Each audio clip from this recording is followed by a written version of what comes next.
ରାତି ଅଧରେ ଲକ୍ଷାଧିକ ଟଙ୍କାର ମାଛ ଚୋରି।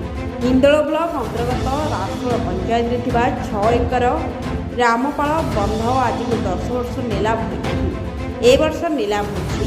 ଏ ବନ୍ଧରେ 8ଟି ସାହି ଉପଭୋଗ କରନ୍ତି, ଯଥା ମୁଣ୍ଡିଆ ସାହି, କଲୋନୀ ସାହି, ତାଳ ସାହି, ରମପାଳ, ହଡ଼ି ସାହି, ତେଲିଭୁଇଁ, ଚେମାର ସାହି, ତାନ୍ତି ସାହି। ଏହି ସାହି କହିବା ଅନୁସାରେ ସରପଞ୍ଚଙ୍କ ତତ୍ତ୍ୱାବଧାନରେ କେତେକ ଅସାଧୁ ବ୍ୟକ୍ତି କାଲି ରାତ୍ରି 3 ଘଣ୍ଟା ମଧ୍ୟରେ କେଉଁଠୁ ଆଣି ଅମାନୁଷିକ 10 କୁଇଣ୍ଟାଲ ମାଛ ମାରିଛନ୍ତି।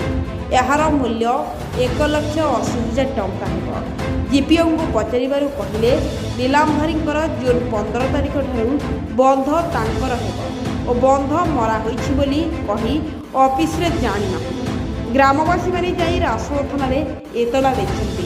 ମାଛ ବିକ୍ରି ଟଙ୍କା କେଉଁମାନେ ନେଲେ କିମ୍ବା ରାଜସ୍ୱକୁ ଗଲା, ରାସୋଳ ପଞ୍ଚାୟତ ଲୋକମାନଙ୍କ ମନରେ ପ୍ରଶ୍ନ ସୃଷ୍ଟି ହୋଇଛି।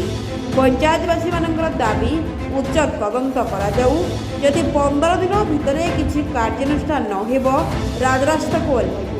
ହିନ୍ଦୋଳ ବୁଦ୍ଧିଜୀବୀ ମହଲରେ ଆଲୋଚନାର ବିଷୟ ପାଲଟିଛି। Bureau report, Dhenkanal news.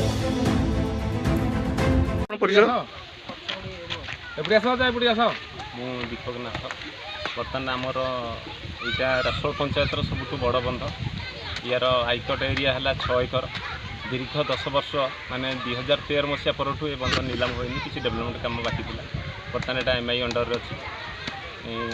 ଏଇ ବର୍ଷ ଇଏ ନିଲାମ ହେଇଛି, କିନ୍ତୁ ତା'ର ଅବଧି ହେଲା ଜୁଲାଇ 1ରୁ।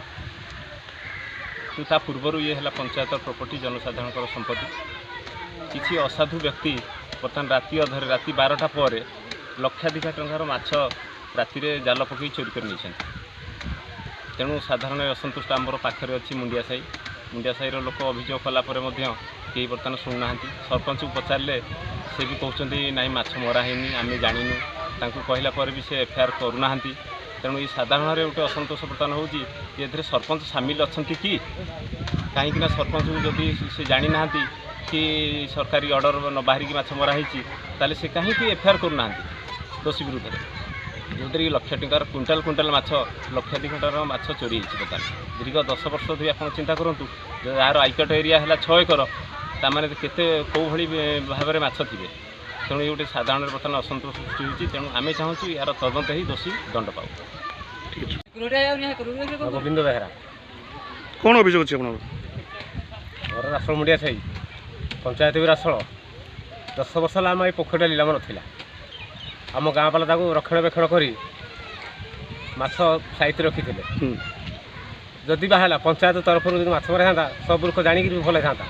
କିନ୍ତୁ ରାତି ଅଧା ସରପଞ୍ଚ ବାବୁ କିଛି ଦଲାଲ ଲୋକଙ୍କୁ ନେଇକରି ମାଛ ମରାଇଛନ୍ତି। ଚାରିଆଡ଼େ ପୋଖରୀ ଶୁଖିଲା ଭିତରେ ଏଇ ବନ୍ଧରେ ସମସ୍ତେ ଚଳପ୍ରଚଳ କରୁଛନ୍ତି।